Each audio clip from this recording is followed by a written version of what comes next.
آج ویو 360 میں پاکستان میں غذائی قلت سے سالانہ 2.25 لاکھ بچے موت کے منہ میں چلے جاتے ہیں۔ بلوچستان سب سے زیادہ متاثر۔ میرا بچہ جو ہے نا 7 سال کا ہے اور کم از کم ایسا لگتا ہے کمزوری کی وجہ سے جیسا 2 سال کا ہے۔ پاک افغان سرحد پر لگائی گئی باڑ ہٹانے کا معاملہ، کیا پاکستان کے طالبان کے ساتھ تعلقات متاثر ہوں گے؟ اور آپ کی ملاقات کرائیں گے امریکہ میں سرگرم پاکستانی نژاد سیاسی کارکن شمع حیدر سے، جو حال ہی میں نیو جرسی کی اسمبلی کے لیے نومنتخب رکن بنی۔ انسان اگر لوگوں کو پرسویٹ کرے کہ جی میں آپ کی خدمت کروں گی، آئی تھنک لوگوں کو وہ پسند ہے۔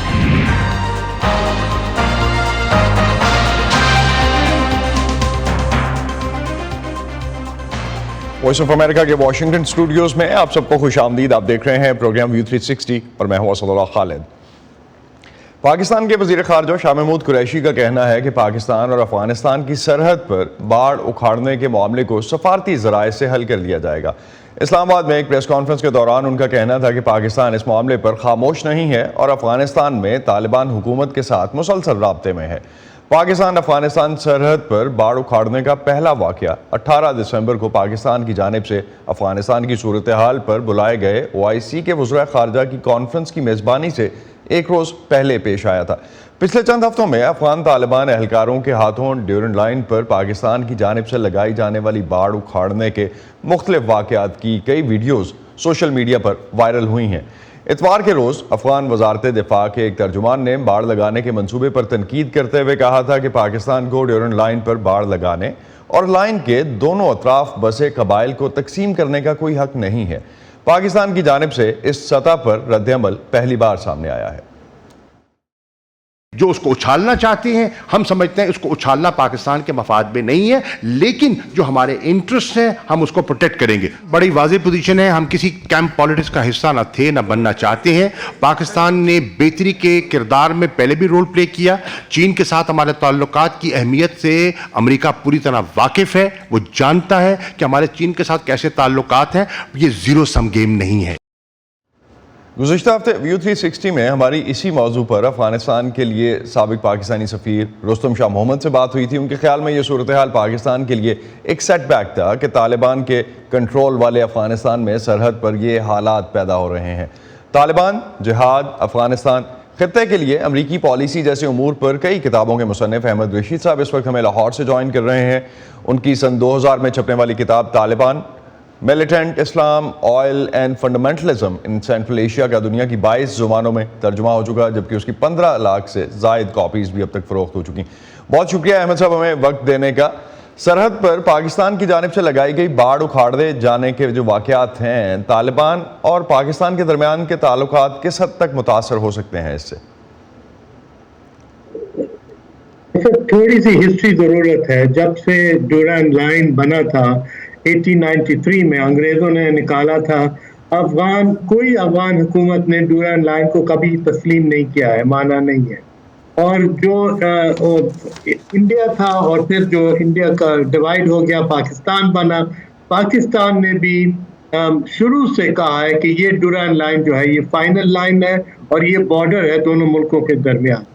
اب اگر ہم دیکھیں ابھی اس زمانے میں نجیب اللہ کا رژیم تھا، کمیونسٹ رژیم تھی، اس سے پہلے بادشاہ تھا ظاہر شاہ، نجیب اللہ کے بعد مجاہدین آئے، پھر طالبان آئے، پھر امریکن کا سپورٹ کے ساتھ ایک حکومت بنا تھا، مگر کبھی کوئی افغان حکومت نے کبھی یہ نہیں مانا ہے کہ ڈیورنڈ لائن جو ہے وہ اصل بارڈر ہے پاکستان افغانستان کے درمیان۔ اور تو ایک تو یہ بات ہے کہ یہ طالبان ایک ہسٹری کو فالو کر رہے ہیں، اپنے افغان ہسٹری کو فالو کر رہے ہیں۔ دوسری بات یہ ہے طالبان ابھی بہت ضرورت ہے کہ وہ اپنے فائٹرز کو یہ دکھائیں کہ ہم پاکستان کے محتاج نہیں ہیں، ہم بلکہ آزاد ہیں، ہم اپنی حکومت چلا رہے ہیں، ہماری اپنی فارن پالیسی ہے۔ وہ ذرا اپنے آنکھوں دکھانے کے لیے کر رہے ہیں کہ وہ یہ کوئی نہیں کہے باقی افغانستان میں کہ طالبان جو ہیں وہ پاکستان کے محتاج ہیں یا پاکستان کے چمچے ہیں۔ تو یہ اپنی لیکن احمد صاحب یہ کیا صرف افغانستان کے جو آپ بات کر رہے ہیں کہ افغانستان کے جو چمچے ہونے کا یا اس اینگل کو وہ ڈیفائی کرنا چاہ رہے ہیں، اس اوور آل آئیڈیا کو ڈیفائی کرنا چاہ رہے ہیں، یہ صرف ان کی انٹرنل کنزمپشن کے لیے ہے یا دنیا کو دکھانے کے لیے بھی ہے اس میں؟ دونوں، مگر میرے خیال میں زیادہ ان کی انٹرنل کنزمپشن کے لیے ہے، اور اس وجہ سے اور پھر یہ اٹھتا جاتا ہے اور پھر یہ لیٹ جاتا ہے یہ معاملہ. تو پاکستان کو میرے خیال میں بہت صبر کے ساتھ کام کرنا چاہیے. اس کو زیادہ اچھالنا کا کوئی فائدہ نہیں ہے، نہ طالبان کا نہ پاکستان کا. افغانوں کو آپ جگہ دیں کہ وہ سانس لیں، اپنی پالیسی بنائے، اپنی پالیسی دکھائے اپنے قوم کو کہ ہماری پالیسی یہ نہیں ہے کہ ہم پاکستان کے سامنے ہر بات پہ ہم مان جائیں گے یا لیٹ جائیں گے. تو یہ ایک میسج جو بیسیکلی دینا چاہ رہے ہیں. احمد صاحب ایک چیز اور، اگر ہم کچھ ہفتے پہلے دیکھتے ہیں تو طالبان کی جانب سے یہ تسلیم کیا گیا کہ وہ پاکستان اور تحریک طالبان پاکستان کے بیچ مفاہمت کی کوششیں کر رہے ہیں. 1 ماہ کی جنگ بندی بھی ہوئی، لیکن پھر ٹی ٹی پی نے اسے توسیع دینے سے انکار کر دیا. تو کیا مطلب لیا جائے اس کا کہ افغان طالبان کا ٹی ٹی پی پہ اثر و رسوخ نہیں ہے جس کی پاکستان کو توقع تھی، یا یہ کہ وہ یہ اثر و رسوخ استعمال کرنا نہیں چاہ رہے ٹی ٹی پی پہ؟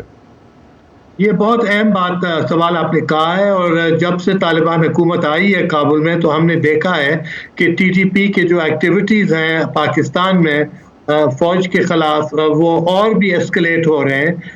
پچھلے دن 4 فوجی مارے گئے تھے ایک دن میں، اور ہر دن کوئی انسیڈنٹ ہوتا ہے، 1 یا 2 پاکستانی فوجی شہید ہوتے ہیں، اور یہ بہت پریشانی کی بات ہے.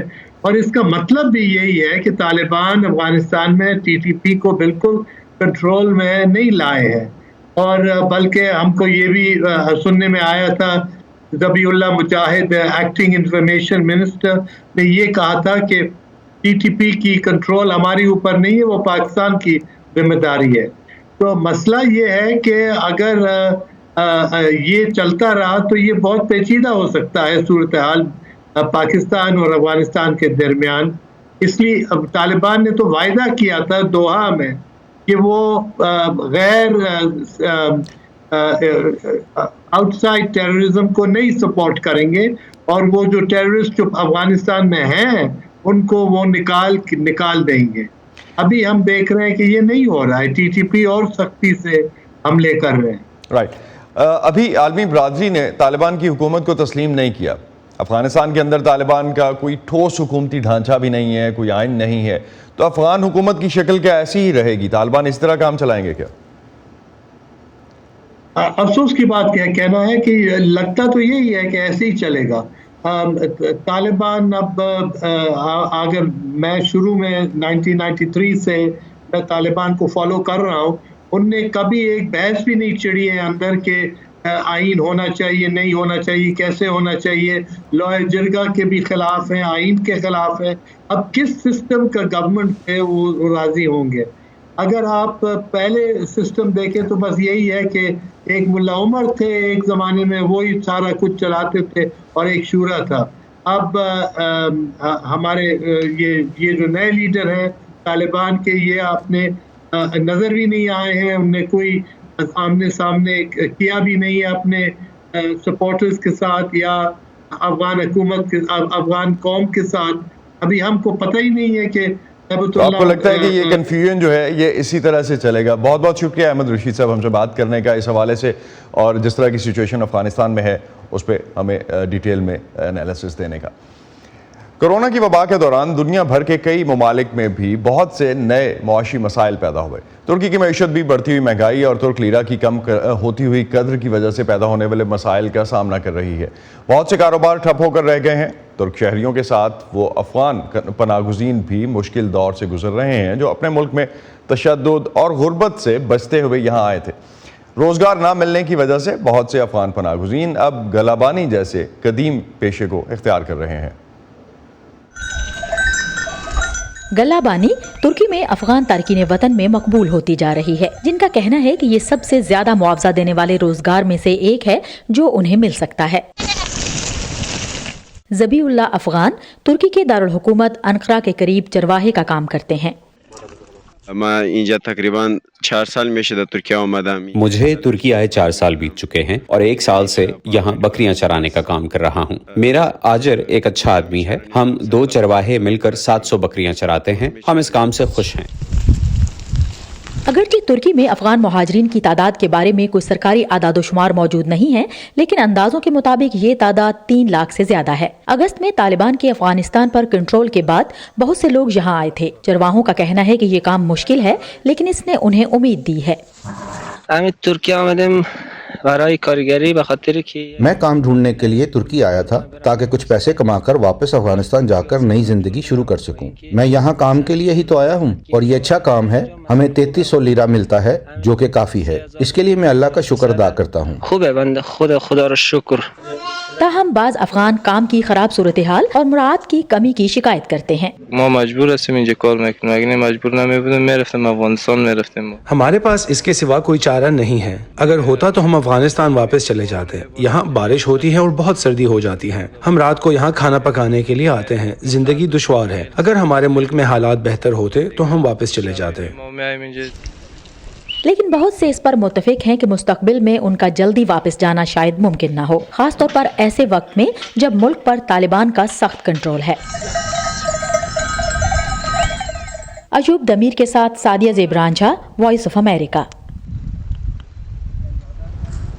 غذائیت کی کمی آبادی کی صحت، لوگوں کی سیکھنے کی صلاحیت اور قوم کی پیداواری صلاحیت کو متاثر کرتی ہے. دنیا بھر کی حکومتیں خوراک کی قیمتوں کو کم رکھنے کی کوشش کرتی ہیں تاکہ غریب ترین افراد کے لیے مناسب مقدار میں خوراک کو یقینی بنایا جا سکے. پاکستان کی نیشنل فوڈ سیکیورٹی کی وزارت کے مطابق ملک میں دستیاب خوراک میں بڑے پیمانے پر اہم غذائی اجزاء کی کمی ہے، جس کی وجہ سے بچوں کی قوت مدافعت کے علاوہ ذہنی اور جسمانی نشو و نما پر گہرے اثرات مرتب ہوتے ہیں. ہر سال 1,77,000 پاکستانی بچے غذائی قلت کے باعث 5 سال کی عمر تک پہنچنے سے پہلے ہی موت کے منہ میں چلے جاتے ہیں. International food policy research institute کے مطابق خطے میں مجموعی طور پر افغانستان میں غذائی قلت کا شکار آبادی کا تناسب سب سے زیادہ یعنی 40% ہے. اس کے بعد بھارت 14% کے ساتھ دوسرے، بنگلہ دیش 13% کے ساتھ تیسرے، جبکہ پاکستان میں یہ شرح 12% ہے. لیکن غذائی قلت سے یا غذائی کمی سے پیدا ہونے والا سوکھا پن خطے میں سب سے زیادہ بڑی تعداد میں پاکستان کے بچوں میں پایا جاتا ہے. اور سب سے بری صورتحال اس حوالے سے اگر ہم دیکھیں تو وہ ہمیں نظر آتی ہے بلوچستان میں. بلوچستان کے حوالے سے اگر ہم اوورال دیکھتے ہیں، سب سے بڑے صوبے بلوچستان کے 8 اضلاع ایسے ہیں جہاں 5 سال سے کم عمر کے بچوں میں غذائی قلت کو دور کرنے کے لیے صوبائی حکومت کی جانب سے ایمرجنسی نافذ کی گئی ہے. ان 8 اضلاع میں اسکریننگ کا عمل جاری ہے اور ماہرین صحت کا کہنا ہے کہ صوبے میں غربت اور پینے کے صاف پانی کی عدم دستیابی بھی غذائیت کی کمی کا سبب ہے. کوئٹہ سے مرتضی ظاہری کی رپورٹ. بلوچستان میں بچوں میں غذائیت کی کمی صوبائی حکومت کے لیے ایک چیلنج بن چکی ہے. انسانی حقوق کی کمیشن نے بھی اس صورتحال کو سنگین قرار دیا ہے. میرا بچہ جو ہے نا 7 سال کا ہے اور کم از کم ایسا لگتا ہے کمزوری کی وجہ سے جیسا 2 سال کا ہے. میں اسے لے کے آئی ہوں سول اسپتال. بلوچستان کے ضلع پشین سے تعلق رکھنے والی بی بی زہرا کو ڈاکٹروں نے بتایا ہے کہ ان کی نواسی غذائیت کی کمی کا شکار ہیں. ہماری بچی جب سے پیدا ہوئی ہے بیمار ہے. ہم اسے بہت سے ڈاکٹروں کے پاس علاج کے لیے لے کر گئے ہیں مگر یہ ٹھیک نہیں ہوئی. اس کے جگر کا مسئلہ ہے. ہر وقت اسے بخار اور کھانسی کی شکایت ہوتی ہے. سال 2020 کے اوائل میں اقوام متحدہ کے ادارے یونیسیف کی جانب سے پاکستان میں ہونے والے ایک سروے کے مطابق ملک میں 1/3 سے زیادہ بچے غذائیت کی کمی کا شکار ہیں. ان بچوں میں بیشتر کا تعلق صوبہ سندھ اور بلوچستان سے ہے. ویسٹنگ ہم اس کو کہتے ہیں، جو لاغر پن کا بہت زیادہ شکار ہو جاتے ہیں. تو وہاں جو بچے ہوتے ہیں اس میں شرح اموات کا بہت زیادہ امکانات ہوتے ہیں، کیونکہ ان کو بہت ساری بیماریاں لاحق ہو جاتی ہیں غذائی کمی کی وجہ سے. قوت مدافعت کم ہوتی ہے ان کی. اس کے علاوہ ایک اور ہم کہتے ہیں جو چھوٹے قد کا شکار ہوتے ہیں ان کو سٹنٹنگ کہتے ہیں، جن کے یعنی قد اسی غذائی کمی کی وجہ سے مکمل نہ ہونے کی وجہ سے وہ کم قد کا شکار ہو جاتے ہیں. تو ان کی فیصد بھی وہ 40% سے زیادہ ہے. مسئلے کے حل میں مدد کے لیے حکومت بلوچستان نے ممتا کے نام سے ایک پروگرام تشکیل دیا ہے۔ محکمہ صحت کے عہدیداروں کا کہنا ہے کہ مختلف اضلاع میں قائم خصوصی سینٹرز میں ایسے بچوں کا وزن کیا جاتا ہے اور بازو ناپا جاتا ہے، جس کے بعد غذائیت کی کمی کے شکار بچوں کو ممتا کے نام سے خوراک فراہم کی جاتی ہے۔ ایک غیر سرکاری تنظیم پاکستان نیوٹریشن انٹرنیشنل غذائیت کی کمی کو پورا کرنے کے لیے وٹامنز، منرلز اور آئرن، آٹے، خوردنی تیل اور نمک تیار کرنے والی ملوں کو فراہم کرتی ہے۔ جیسے ہم آٹے کے اندر جو ہے آئرن، زنک، فولک ایسڈ اور وائٹامن B12 کو ایڈ کرتے ہیں۔ ایڈیبل آئل ہے، اس میں جو ہے نا تو ہم وائٹامن A اور D کو ایڈیبل آئل میں جو ہے نا تو اس کی فورٹیفیکیشن کرتے ہیں، ایڈ کیا جاتا ہے اس کے اندر۔ اور سالٹ ایڈیشن کے ہمارے پروگرام چل رہے ہیں بلوچستان میں اور پورے کنٹری میں بھی۔ تاہم والدین کہتے ہیں کہ خصوصی خوراک بعض شہری علاقوں میں تو موجود ہیں، مگر دیہی علاقوں کے لوگوں کو کوئٹہ آنا پڑتا ہے۔ میرا بچے کو جو یہاں پہ جو خوراک ملتا ہے، یہ جو چاکلیٹیں ہیں، سمجھ آ گیا نا، یہ اگر ہم لوگوں کا علاقے میں دیہاتوں میں ملے تو ڈسپنسریوں میں ہمیں یہاں تک تکلیف ہونا نہیں پڑتا ہے۔ ایک تو گورنمنٹ کے فنڈنگ سے جو ہے نا پروگرام چلتے ہیں، اور دوسرے جو ہے نا وہ ڈونر سپورٹ پروگرامز ہوتے ہیں۔ ڈونر سپورٹ پروگرام میں زیادہ تر جو ہماری جو مدد کرتے ہیں وہ ہے عالمی ادارہ خوراک ہے، یونیسیف ہے اور ورلڈ ہیلتھ آرگنائزیشن ہے، اور اس کے علاوہ اور بھی جو ہے نا ادارے ہیں، ورلڈ بینک ہے۔ اس سلسلے میں کچھ پالیسی لیول کے جو ہے نا کام کیے گئے ہیں۔ صوبائی محکمہ صحت کے عہدیداروں کا کہنا ہے کہ صوبے میں غذائی قلت کے مسئلے پر قابو پانے کے لیے ایک مربوط نظام وضع کیا گیا ہے۔ امید ہے کہ جلد ہی وفاقی حکومت کی جانب سے اس پروگرام کے لیے 3 ارب روپے کی مدد فراہم کی جائے گی۔ Murtaza Zehri, Voice of America, Quetta.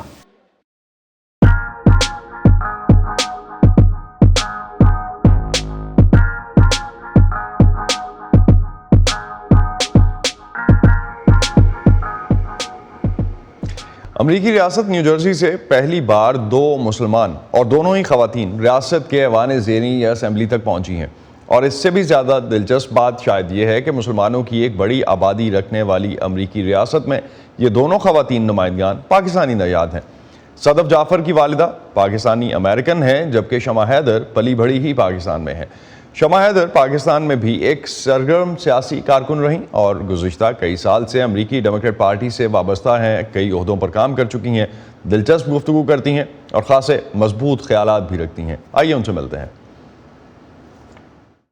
یہ بتائیے کہ شمع حیدر اسمبلی ممبر الیکٹ ہونے کے بعد کتنی اپروچیبل ہوں گی اپنے کانسٹیٹوئنٹس کے لیے؟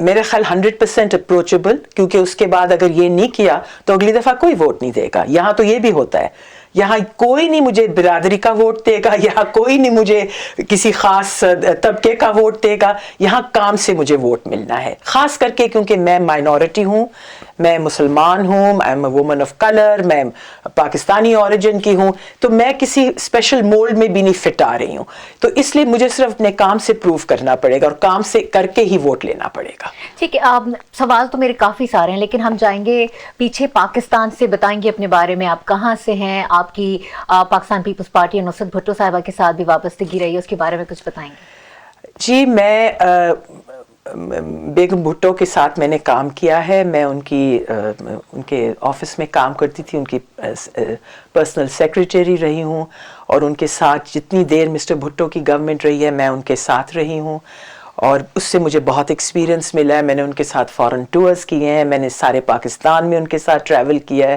میں ان کا آفس رن کرتی تھی، تو میرے لیے بہت ایکسپیرینس میں نے وہاں سے سیکھا ہے۔ حالانکہ ہمارے پاکستان میں پالیٹکس، یہاں کی پالیٹکس سے بہت فرق سمجھی جاتی ہے، لیکن at the end of the day میرے خیال میں پالیٹکس کا مطلب ہے پبلک سروس۔ جی، یہ بتائیے پھر آپ امریکہ کیسے آئیں، کب آئیں؟ جی، میری شادی ہو گئی، اس لیے ہر خاتون کے ساتھ ہوتا ہے، تو میں امریکہ آ گئی۔ اوکے، اس کے بعد امریکہ میں آپ کیا کرتی رہیں اتنے عرصے، بتائیں؟ میرے 2 بچے ہیں، ان کی پیدائش کے بعد ہم لوگ اس شہر میں موو ہوئے، تو میں نے پھر آہستہ آہستہ یہاں ہر چیز میں کمیونٹی چیزوں میں پارٹیسپیٹ کرنا شروع کیا۔ پہلے میرے بچوں کے اسکول میں نے پارٹیسپیٹ کیا، میں اسکول کی پیرنٹس ایسوسیشن کی پریزیڈنٹ بنی، پھر میں نے یہاں پر ایک آرگنائزیشن ہے لیگ آف ویمن ووٹرز، جو کہ